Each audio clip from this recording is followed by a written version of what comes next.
Welcome to the Soul Sisters series, where you'll get thought-driven, inspiring topics for your soul with Vonne Solís and Brenda Rachel.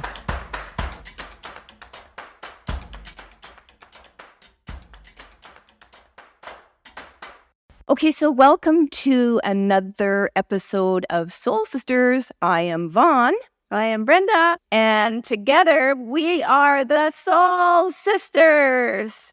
So welcome to part 4 of this series. So last week in part 3, we talked about exit points. We talked about close calls we have with actual experiences where we could have died. And we talked about coming from trauma and dysfunction and how not to stay there.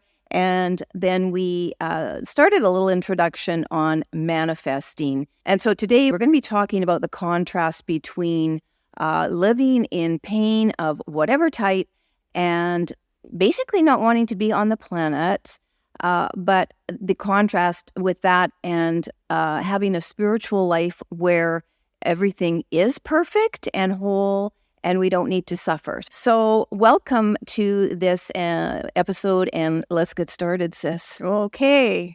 So I wanted to open up with this idea of we've both experienced pain. Oof, oof. And so for anybody out there, I don't want to speak for you, but we kind of sort of touched in a couple episodes ago that you've come from a lot of physical pain. Yes. Which you really document quite a lot in your book, your most recent book. And I come from mostly pain in the bereavement, in the loss of, the suicide with my daughter in 2005. So they're very different experiences, but what I thought was really interesting as I was kind of thinking about today was that in both physical pain, it brings you to mental and emotional pain. And in mental and emotional pain, it brings you to physical pain. Exactly. So I think the three, I was just going to say, so I really think the three are connected. Yeah. I believe that one precipitates the other. Yeah. And because our body and mind are connected. They're not disconnected from each other. I agree. 100%. So what I wanted to do is just talk a little bit about and share with the audience, share with you audience. You come from a history of fibro, so I'm going to let you talk about that, and you can open it up. And then I'm going to talk just really high level, about my loss of Janaea. And the point I want to make here is when we're dealing with long-term struggle, and mine was certainly and has been very long-term, and I'm not completely over it, and I would wager you're going to speak about that, whether we're over it or not over it, because we're dealing here with the contrast of what I was saying earlier. Sometimes, and you and I have had numerous conversations, haven't we, about struggle and suffering. Yes. And this idea of when it feels better to die than live. And I'm going to be getting to that as a separate little subject today, because there's a lot I want to say about that. But I want to just say, if you ask if you want to open up and start with your sort of journey a little bit high level with fibro. But essentially, what I want to share with you, audience, very few people get away pain-free in this life. And if you are struggling with, I'll just say it, not wanting to be here, or not even knowing how, you're going to get through whatever it is that is just tearing you down right now, or has already torn you down and you can't get back up.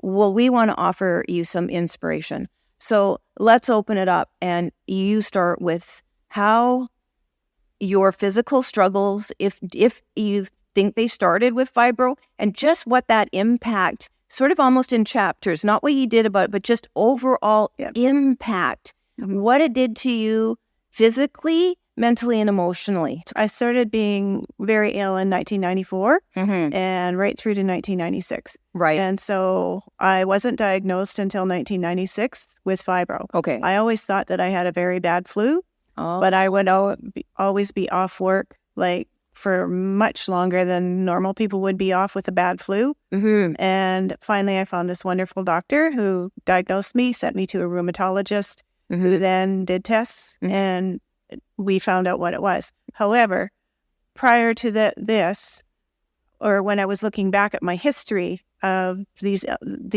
ill periods, I really had it since 1979. How old were you in 79? Can't do the math. Okay. 53. So, I gave away her birthday. Oops. No, that's okay. 53 to 79. So that's 26. 25. Wow. Yeah. Because I'd be 26 in December. So wait, so you think you got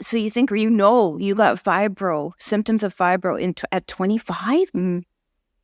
Yeah. Wow. Yeah. Because and the reason being is because I would always be much, much sicker than other people at my work. And I could never explain it. And I always thought my supervisors my supervisors thought that I was just, bucking the system kind of to take more time off. Yeah. When I was like very deathly ill and bad.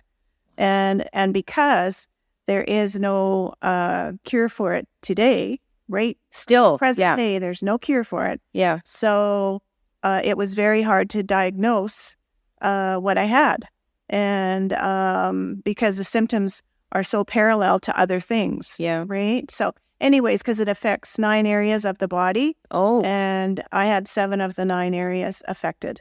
So if somebody thinks that they had fibro, like if you think you might have like something like fibro, is there like more research on it today online? Like if you wanted to go and find stuff, can you find out what these like 9 body parts are and all that stuff? Yeah, they're called tender points. And okay. So basically, you can just research fibromyalgia, right, and it'll tell you exactly what it is, what to look for. So fast forward, you get diagnosed. How old were you when you were diagnosed? That was 96. So in your 40s. Yeah. About 50, right, 42. About 40, 42. Okay. So was that diagnosis sort of a relief? No, it wasn't, because the rheumatologist told me I'd likely end up in a wheelchair. And so I was 42, and that's what I was told in the appointment with her. And so from that moment, my mind took me to the place that, because I was alone. Yeah. With you guys my family. We were overseas, right? Yeah. You guys were away. Yeah. And I was coping with everything by myself. Here's a question just for the audience. So you go right to the end. So Brenda's told you're going to end up in a wheelchair. Maybe somebody watching this or listening to this has been told the same thing or something similar, but a horrible prognosis. Well, for me, because I was very, very active in rafting and all kinds of hiking, rafting, outdoors. I had my dog walking. Oh, yeah. I was outdoors after, my work life. Yeah. Nature and being outside was like part and parcel of who my being was. Yeah. And just a fun fact, I'm at the coffee shop or, a nice lounge. Enjoying a nice hike in a fireplace. Yeah. But I just had to throw that in. Yeah.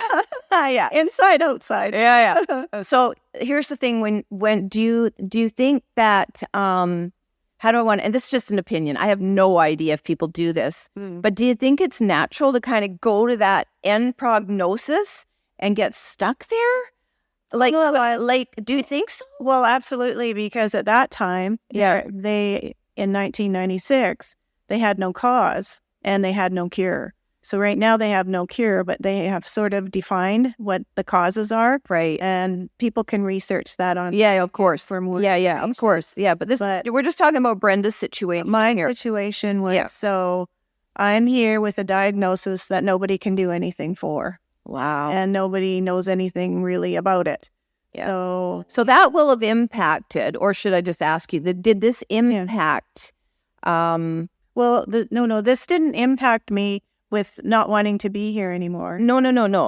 What I was going to actually say was, did this impact you in immediately, like more severely physically? Like now that you have this like prognosis, a diagnosis, a prognosis.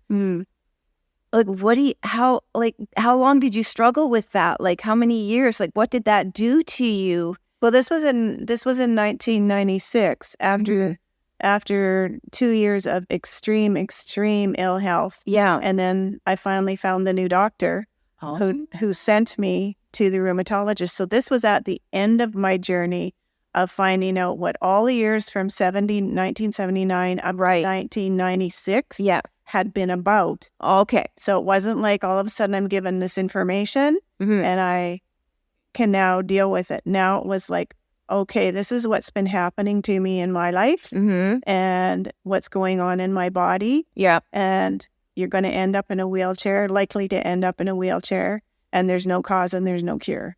And so, or we don't know the cause at this juncture. This was in 96. And there is no cure. So what are you going through, like, mentally and emotionally with this information? Well, I think what happened for me is somewhere in my psyche, and I'm not saying like right up front, but I just didn't know how much longer I could continue with living like this because I knew for me, I wasn't going to end up in a wheelchair.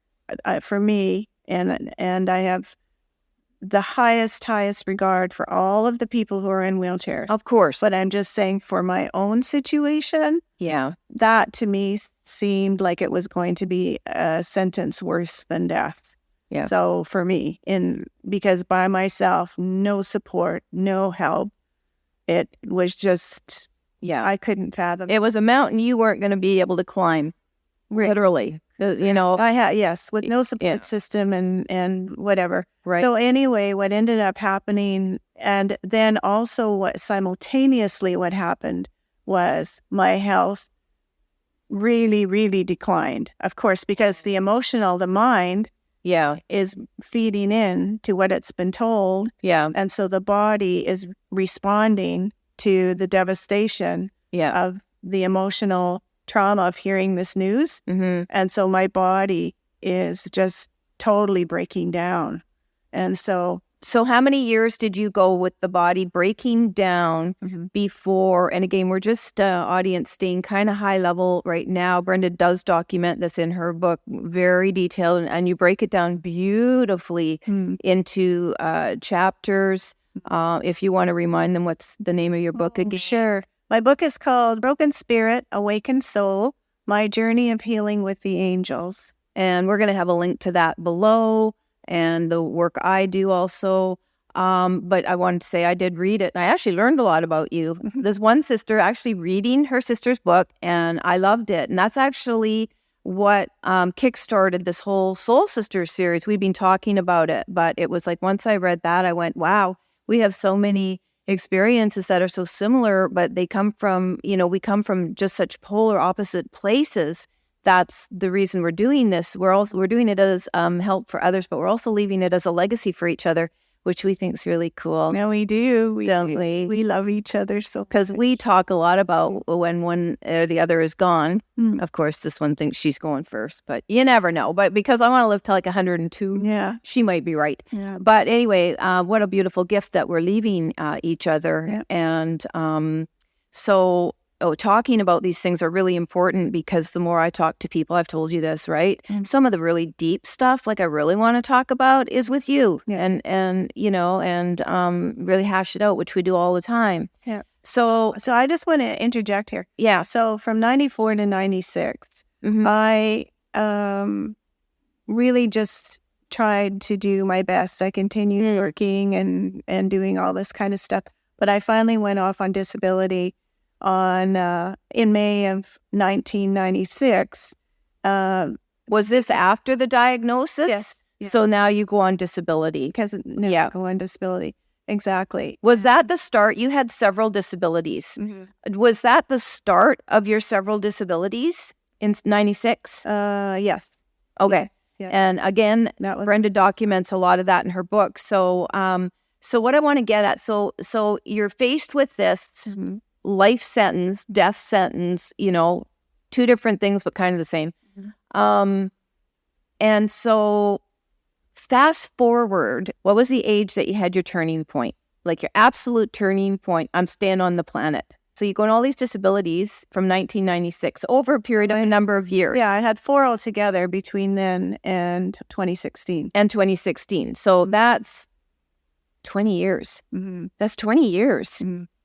Wow. See, I never even looked at it. Yeah. Wow. Well, what I'm trying to do is build chronologically. Yeah. So during that 20-year period, what kept you going and motivating you when you still hadn't tapped into like the purpose work that you're doing that really is a motivator from 2016 on, 2015 on? Yeah. What kept you going when you're just dealing with this in sort of the physical? Oh, okay. Well, that was my conscious suicide attempt, and I didn't die. And so from that, What year was that? 96. Oh, That was that wasn't because I had a purpose. No, I know. It was just That was the turning point for me. 1996. Yeah. Okay. So you go on disability. Yeah. And I just want to let people know. So I didn't just get this prognosis and then say I'm going to dump. No. I'm going to kill myself. I actually went for help, or Yeah. No, I know. So we're not going to talk in deep about that, but Brenda really details that again. And if you want to learn more about that, please get her book. It's just such an eye opener. Yeah. I did try to get help in 2 places, through a crisis center and a hospital. Mm-hmm. And help wasn't available for me. And I just want to say 2023, it's still a problem. Mm-hmm. We live in BC and it is still a problem getting a referral for help, getting the actual support. And so it's wonderful. We have all this advocating and, we're going to increase services and stuff, but there's a lot of people, and you might even be one of them, struggling out there that, right. And grief is very similar, okay? There's some, not saying there isn't, and kudos to every bit of support in our various areas that we're looking for help, but it's still very, very limited here in Canada, at least. I've talked to some American friends and, professional people, and they say the same thing, and I imagine it's around the world. What I'm trying to get at here is when you're in that space, so we know that you did have a suicide attempt, which we're not talking about today, but it was a turning point for you. So from that turning point in 1996, you're still not tapped in to all the beautiful work that you did discover several years later. Right. No. So so what kept you going? Because what I'm trying to get at here, people, is when we make a choice and go, okay, I'm staying on the planet. And if you aren't even inclined and struggling with this, I don't want to be here. And it's not about attempting suicide, nothing like that. It's just about being very, very sad and distressed and uncomfortable and regretful and just all those, and depressed, right? Well, it was none of those things. Oh, but for me, it was. Oh, for you, I'm sorry. I thought we were no, but for me, and some people are going to be feeling like that. Mm-hmm. But if you're given this, you're going to end up in a wheelchair. You survive a suicide attempt, but then you still don't know why you're on the planet. Mm-hmm. And I'm assuming you didn't know that for several more years. Mm-hmm. And you're going to your job and you're doing the thing. Mm-hmm. Where do you get your motivation from? Where do you get that inspiration from to go? And I don't even know if you were saying, I'm going to beat this, or you were going, I'm just going to live with this until I can't live with it anymore. Like, what were you going through? It was more for me to make the decision not to try to kill myself again. So that wasn't the first part of the thought pattern that came into my mind. Right. It was just that I will never try. I promised the angels I would never try to kill myself again, because I knew they had created the divine intervention for me to remain on the planet. So from that moment till 2004, when I was off with my feet, and then I got my first purpose work through them. Okay. My music. Okay. So that was about 8. So that was about 8 years later. 2004. For that 8-year period. Yeah. It was not about, I want to be on this planet. It was like, I will not kill myself to leave the planet. Oh, okay. Yeah. So you just sort of lived. You went about your business. Totally existed. And lived. Do you think you embrace life, or you're just sort of in this indifferent, I don't know, like No. I totally embraced life, because I was, that's when I really, really embraced all my paddling and hiking. Oh, really? I mean, I continued it, but in full force. Wow. Yeah. So that's what gave me my motivation to be here, was all my outdoor activities. And, right. Because you made a promise to yourself or anyone else, but that there was divine intervention. I'm not meant to leave the planet. Right. Did I get that right? Well, Not even so much I'm not meant to leave the planet. I won't leave the I won't planet leave the planet. purposely. Yeah. Interesting. Yeah. Interesting. Yeah. So for me, a little bit high level, and I'll speak to the bereavement part. Again, this is wrapped in the context of when you're living with a pain. Basically, I think all pain is pretty much the same at its root. I mean, it hurts and it's making us suffer in some way. So losing my daughter, Janae, in 2005, becoming a bereaved parent in July 2005, and my girl left me, like my girl freaking left me. And I did have my son, and I love him completely and thoroughly and as much as I loved her. But it's different when you are like a mom-daughter. Mm-hmm. And even to this day, it's like super hard for me in a nail salon, with mom and daughter day. Oh, I'm sorry. I respect all you moms and daughters. I'm super happy for you, but it's very hard for me still, certain situations.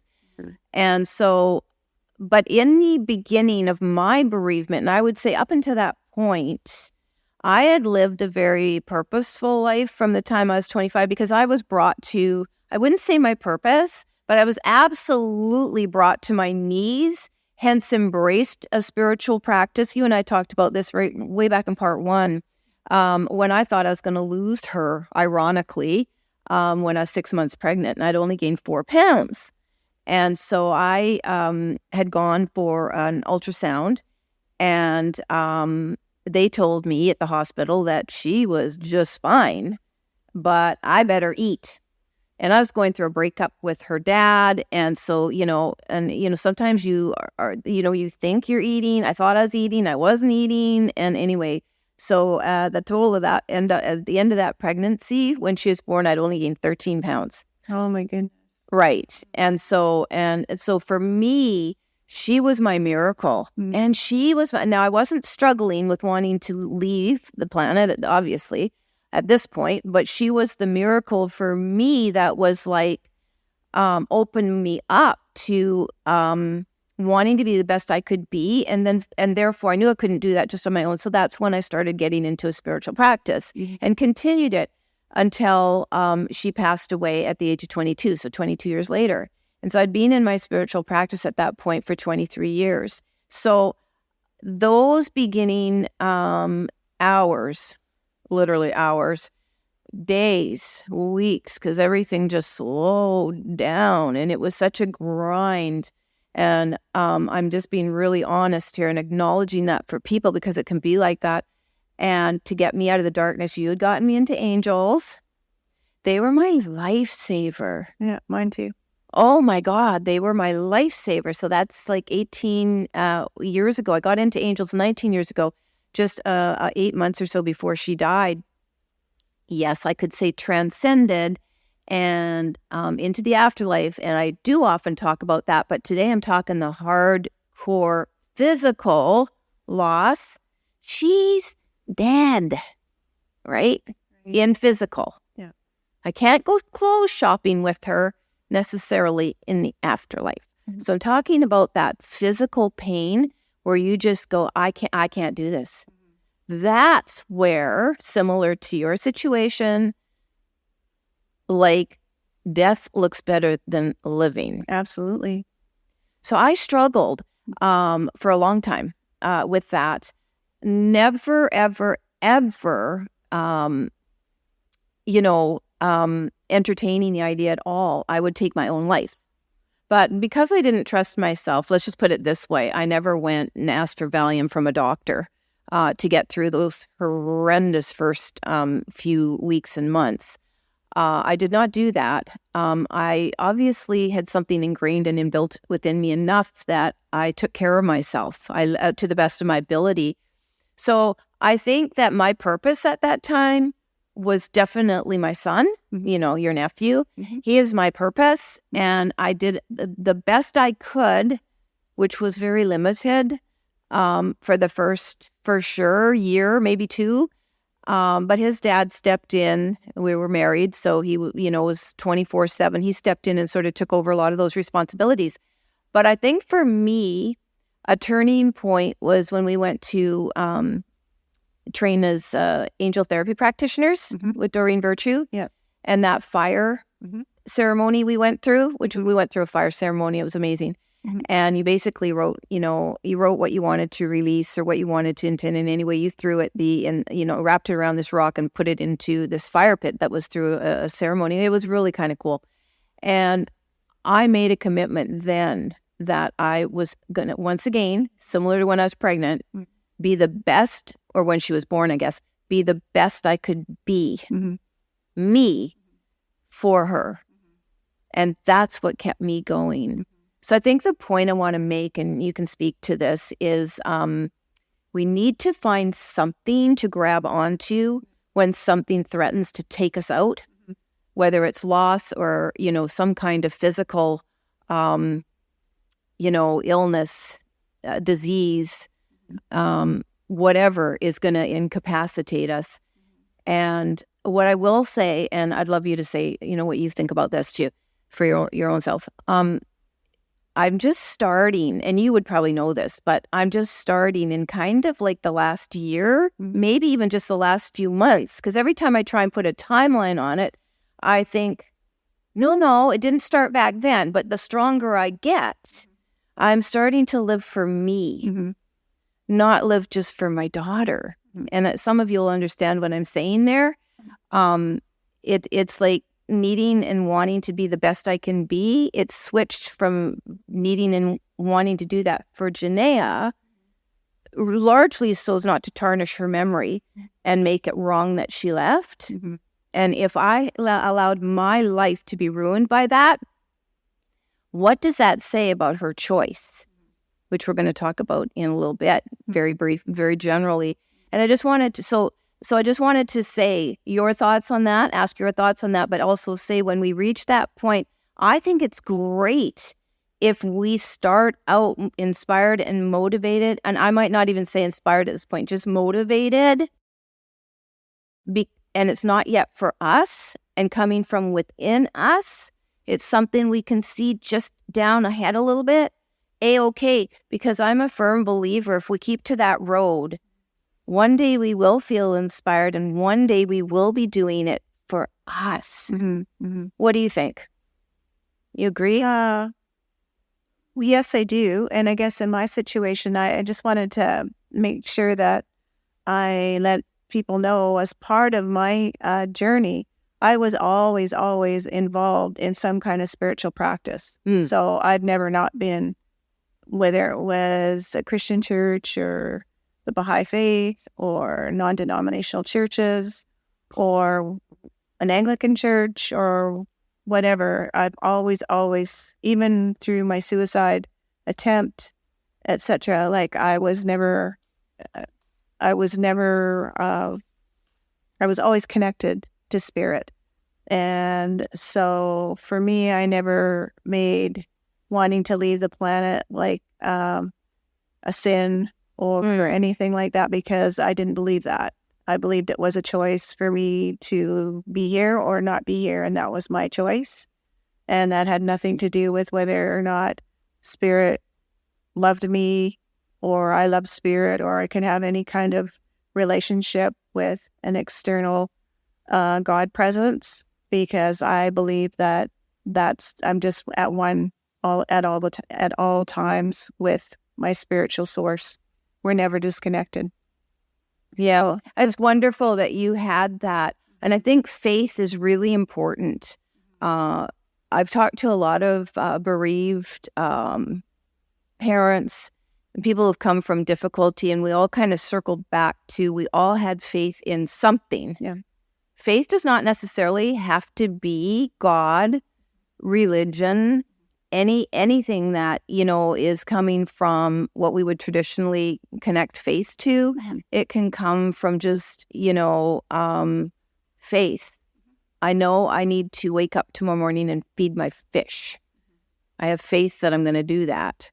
And, and some of you may, disagree with that, and that's okay. And some of you may ponder that a bit, but that's kind of how I had to look at it, because when Janaea died, all that kind of stuff on too intricate or even too big a level. It was too much for me to consider. So all I could do was break up my day into 3 parts and just you're putting your feet on the floor and you're getting out of bed, and then you're going to go and do this. Mm-hmm. And I guess I had faith in myself that I was going to do that. And here we are 18 years later.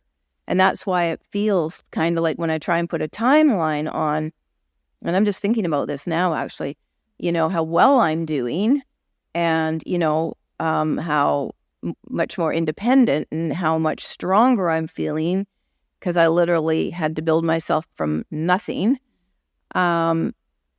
It feels like I can't put a timeline on it because I'm making so much progress, which might not feel like anything to someone else, but to me, it's huge. Mm-hmm. Like, it's huge. And so it's very hard to kind of gauge that. But I just know every day I feel in some way a little bit stronger than I did the day before. And, okay, so there might be some days that are hard. But basically, I was saying the other day, to myself and actually to another person, I am living a life that is very content and, in every way that I want to be living it. And so I think that's a sign of faith in oneself, and also that whatever we trust in will deliver, which kind of goes to the manifesting piece. Would you agree? Yes, absolutely. I'll just throw in here too that, so you and I were both broken souls who had to build ourselves back up from scratch. Yeah. And each from a different place. Yeah. But we both had to rebuild ourselves. And again, I'm acknowledging that Brenda lost her beautiful niece. She does have another beautiful niece, and we also have one nephew. But that kind of grief doesn't really get talked about a lot. So it can become very difficult for siblings and even sisters when there is a loss, because you do lose the sister that you had. Oh, absolutely. You and I have not really ever talked about my grief through losing. No. And I'm not the right person to talk to you about it. No. And you said that many times. Yeah. You told me that. No, and I understand that. But not forgetting, I did lose a niece. Absolutely. And the reason I say I'm not the right person for Brenda to talk to is because the kind of support you need to have it from someone who understands it. So you need to talk to other aunties. Yes. And and as far as I'm aware, there's not a lot of support for that. Yeah. Really, there's not. And I was just talking to somebody and I was asking them if there was support for parents who lose their only child, and there isn't. Can you imagine? And so, they need that too. Yeah. So every type of grief, just like an illness, if you got fibro, you're not going to go to a cancer support group. Right. Exactly. Right? Yeah. So grief needs to be broken down into exactly the type of support we offer for our various diseases, physical diseases. I did kind of skip over, but I just want to acknowledge I did suffer a lot of physical ailments.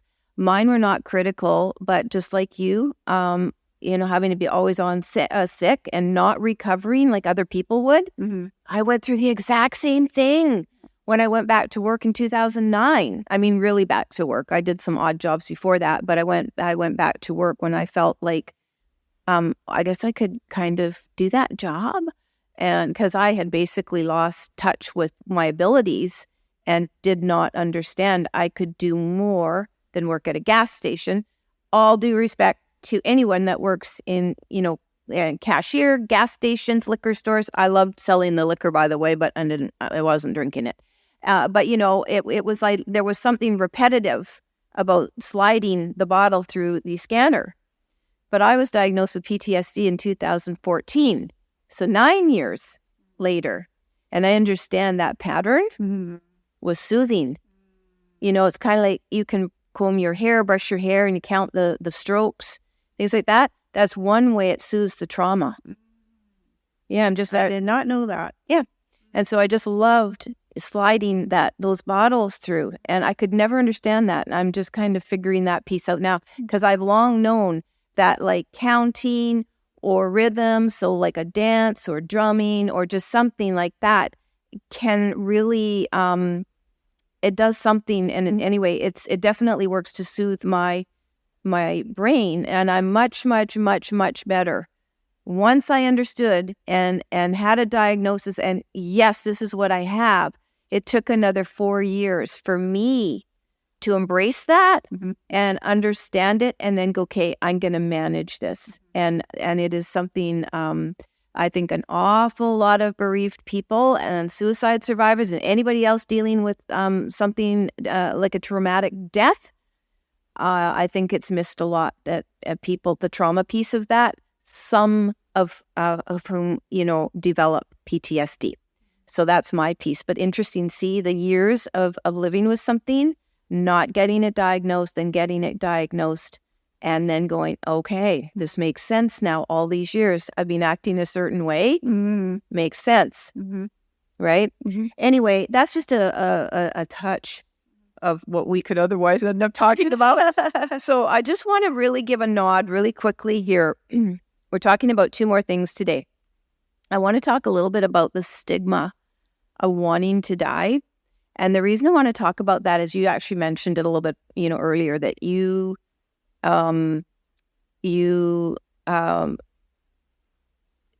sort of understood that dying was your part of everything and, didn't make a big deal of it in your head. But culturally, we do make a big deal of wanting to die. And so again, we are not talking here. We are no way encouraging anybody, to not want to be on the planet. What we're doing here is trying to address, if you do struggle with, what am I here for? Pretty sure a lot of us do that. What am I here for? And if we didn't, I think, okay, you must be really lucky if you can just pop into this life and just be completely content without having anything super intentional. I think that there must be people that are like that, and life is great. But when you either have something happen to you, as we've been talking about today, that takes you down, or you are just someone who's has a very inquiring mind. We are searching for more. And I do, for me, I can see where people, and I've spoken to people who are like empaths and that, and they are greatly affected by world affairs and things like that. And it could be any number of things. It could be just something that, you struggle with as what we would consider a difficult life experience, like tough finances, relationship breakup, divorce, things like that, I think probably every single one of us, for the most part, experiences in one way or another. So it's just really high level. We're just talking really high level here about this fact that I'm going to say, and something I've been thinking about a lot, and I want to get your opinion on it, is your view on it, is, if we, here in Canada, we are introducing MAID, more than likely it's going to pass, I think it's next March. That is medically assisted death for people. It's on the table to be approved. I don't know exactly where the proposed, change to this MAID law is. Right now, it is designed to support people who are terminal, right, and physically expecting a death to, have assistance in their transition. And so this change, if passed, that would allow then this same, is it a service? Honestly, I don't even know. Is MAID a service? I don't know. But they would be offering MAID to somebody who is challenged with mental, emotional problems and no longer wishes to be on the planet. You could apply for medically assisted death. In fact, we've had cases in Canada where people who were like disabled, had a disability of one way or another, and it wasn't so much that they wanted to die, it's that they felt they had no other choice because they weren't getting supported in any number of ways in their disability, money for rent, a proper place to live that would support what they needed in their disability, things like that. And it has actually happened where people have chosen MAID, it's been granted, and they've fallen into these already kind of stricter guidelines. So I'm not talking about MAID, but what I am, I've been telling myself since they are wanting to open it up to these mental emotional issues, and possibly even some for minors to apply for without parental consent, which kind of worries me. But then I'm thinking to myself, okay, then we're going to have to have a very different conversation about suicide. And you may not even want to say anything, and that's okay. I'm just thinking about this right now. So when we talk about not wanting to be in the planet, that is not the same as suicidal ideation in the way I'm talking about it, not at all. It's coming from a more spiritual place when we have this struggle to, God, this world can be hard. I don't have that struggle. I did for about maybe 3 years. I don't, maybe 4, I don't know. I don't anymore. But I want to just recognize and acknowledge and honor the people that do have trouble. And part of the reason I think it's just an even more difficult battle is because they feel that they have no one to talk to about it because it's so frowned upon, right? And I'm not talking here either. I want to be really clear. I'm not talking about aiding and abetting anyone. That's not what I'm talking about. I'm just talking about for mental and emotional support here. I think it can be, well, I'm going to ask you, what are your thoughts? Do you think it's like when you didn't want to be on the planet, did you feel you had anyone you could talk to about that? Yes. I phoned a crisis center. Then the Friday night I'd already planned out when exactly I was going to do this, and so it was going to be on the Monday, the main long weekend Monday, and so on the Friday night, I'd been got home from work, and just my normal routine was to look after my dog and cat, and then just lay on the floor and just writhe in pain until I went to bed. And so very seldom did I get up and make myself a meal or anything. And then the angels, not to my awareness at that time, told me to phone the crisis center because I thought I'll try to find some help here. And so anyway, I did phone the crisis center, and the lady was so lovely to me and suggested I asked if I had a friend who I could go and stay with. So anyway, it's all in my book about what happened. And I followed her advice, and I did go to my friend's place, who was 2.5 hours away from me.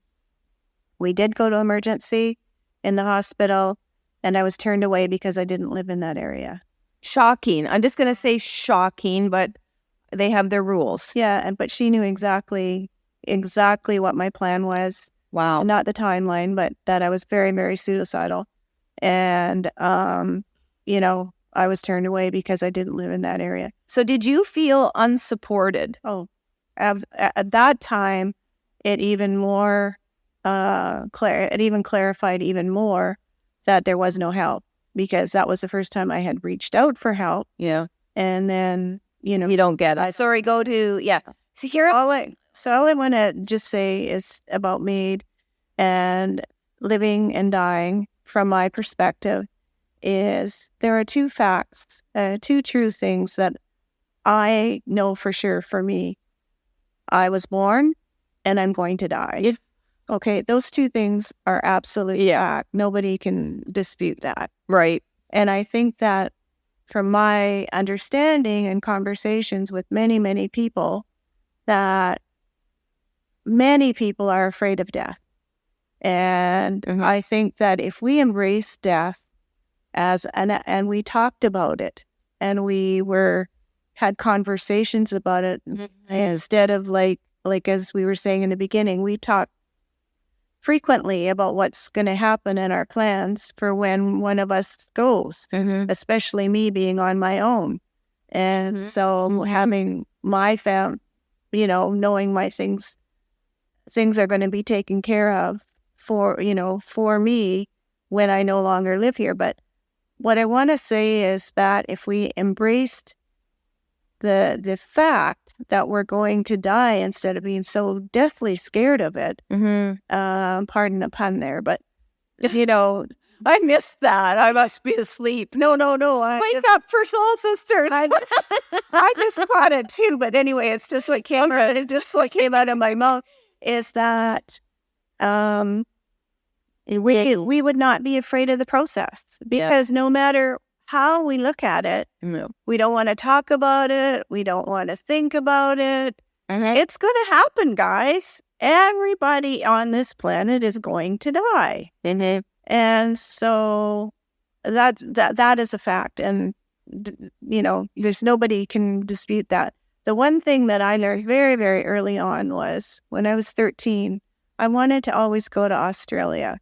And that was my dream back when I was 13 for many, many, many, many. I remember that. Yeah. And I had to do a project for geography, and we were able to choose a country, and I chose Australia. Anyway, as I was doing my research and learned through the years, I'm not sure if I believe it's the Aborigines, so please forgive me if I'm incorrect here, but that it is a group of people who live in the desert in Australia, that when it is their time to go, they choose the day and how they're going to go. Like they have, it's a ceremonial process. So they go to the place that they've chosen, and they, I guess, create their sacred space, and they just let their organs die. Cool. And so it's a very spiritual process. And I remember this from, learning this from the age of 13. And so I thought to myself, like, if we were so in touch with our own bodies and our minds about when we knew it was the actual time that we wanted to leave this process, this earth, and design our own sort of death process. Yes. Like sort of like a wedding. We make all these great festivities when we're planning weddings, or a lot of people do, but make it and again, a lot of people do. I'm not saying that there are people who don't, obviously, but make it a ceremonial thing. And that's what this was for the Aborigines, or the tribes that did this. It was a ceremony, and everybody in the village joined in with the ceremony and honoring this person's life as they chose to leave the planet in earthly form. And so I never forgot that. And so to me, I absolutely embrace death. And I am not afraid to die. With me, it's only I'm not ready to die. So when I'm ready to die, I will absolutely be okay to die. Today, I'm not ready to die. And if it's not my time to go today, then I will not go today. But I already believe that that's destined anyway, and it will happen at the time that I have chosen, the appropriate time that I have chosen to leave. So what I would really encourage the human species that don't embrace death as much as they embrace life, I think that it would just absolutely be paramount to changing a whole ream of things in how people go through life. I want to say two things while you were talking. I'm smiling a little bit because I just finished editing an episode with a chaplain. I love her. And I should put a little note to that episode. But anyway, her name is Sherry Ottoman, and it'll be available under my guest interview episodes on YouTube or in the audio form. But anyway, she's in her early 40s, and we were talking all about this. And as a chaplain, a hospice chaplain, hospital chaplain, hospice chaplain, and she's around, her death is her life. She loves it, by the way. She's really excited by funerals. I love you, Sherry, if you're watching this. But anyway, she confirmed this is a cultural thing. It's cultural around the world, and different cultures. I also did an episode on a death culture around the world, but she reaffirmed that different cultures embrace the passing as it's ritualistic, traditional, celebratory, however they want to do it, but they do it as community, and therefore it's far less scary and lonely to think about one's passing. And Sherry said that absolutely we've been conditioned culturally to basically go, ew, when you mention the word. Yeah, exactly. And so I wanted to just say that. But the other piece I wanted to say while you were talking was, it just came to me, maybe the angels, is if you're contemplating this whole thing about, well, I don't want to be here, but I don't know, I certainly don't want to die, but I really don't want to be here. And you're in the struggle. Sherry called it the, greatest tension for the human species is to even consider our mortality. And then once we've considered our mortality, for most people, especially if they've got a good life, they don't want it to end. There could be the two, but we're also addressing here those that are struggling with their mortality and not wanting to be here. What came to me was ask yourself, right? Ask yourself if you're ready to go. That's what triggered me. You said you would just know you're not ready to go. Me either. And if not, why not? You're still here, so you're here for a reason. And this is very different. Again, acknowledging this is not talking about people who are struggling with mental disorders, right, such as suicidal ideation. That is a whole different ball of wax. Right. But I had to accept and I had to consider when my daughter took her life at the age of 22. And I'm telling you, folks, she was a wise soul. Was she not? She's an old soul. Was, very much. I mean, holy crap. And a lot of bereaved parents say they learn that when their child has died, their child was the teacher, not the parent. So I do believe for a large number of children who leave us, their job is done. I was just talking with a bereaved parent about this. Their job is done. She felt the same losing her only child. If someone can feel that way about losing their only child, right? I'm okay thinking about that losing my one, but their job was done. And it forced me to not only consider my mortality, but the mortality of all my family, especially my remaining child, who's 31. And I still worry about him.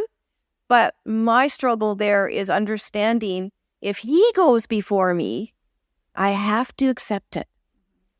Like, I can't do anything about it. And so if that's a tiny bit of a comfort for anyone struggling, scared their child's going to go, scared their partner's going to go, scared anybody's going to go but them, you can't do anything about it. Because as we talked last episode, exit points, but also it's great keeping it on the spiritual and, sort of contemplating, right? Theorizing. But when you actually are going through it, such as you had to experience it because of pain, I did because of bereavement, it puts it in a very different light. And I had to work really hard inwardly to really want to embrace this life authentically, which meant staying here. Right? Yeah. So, if you're not ready to go, ask yourself why you aren't ready to go, and it might put you in touch a little bit with your purpose. Exactly. And a purpose can just be getting your feet on the floor. Okay, so wow, that was a great conversation about that, and I did cover pretty much the points. Is there any last thing that you want to talk about before I give you a teaser about what we're talking about in part 5? No, I think I'm pretty complete. You're pretty complete, eh? Okay. Well, I'll give you a little bit of a teaser. Thanks for listening to us. We often, just chat like this. And I'm really blessed that I do have you as a sister to be able to have these conversations with. Vice versa, dear. Yeah, because for us that, each of us choosing a spiritual path, choosing to entertain more than just the human experience in this world, you got to talk about it and theorize a little bit and wonder and be curious and just, well, what if? Instead of, for me, I don't think I could have survived this in just this human. But I was always very curious from very young age as well, just like you were. So we were meant to discover our higher consciousness, tap into that higher consciousness, I guess I should say, at probably quite young ages. And I'm forever grateful for that. Me too. And the one thing I'll say too about my sister and I is through our differences, we have found our similarities. Yeah. It's kind of fun. It's just, yeah, kind of fun. It's really glad to do it before we die. Okay. All right. I like to joke a little bit. Anyway, so next episode, I should say, in part 5, we're going to be talking, Brenda was mentioning earlier that she rafted the rapids, and you paddled. And something I picked up from your book is how, you have the rafting paddle and flip drill as an analogy for life. That's all I'm going to say. Paddle and a flip drill. We are going to be talking when it's time to stop at the river's edge and why. And we're going to share with you a little bit about how we work with angels, bring some angels into this, and how you can work with them too, or at least invite them into your life, even if it's just to a small degree. So thank you for watching. Thank you for listening. Until next time, we are the Soul Sisters. See you next time.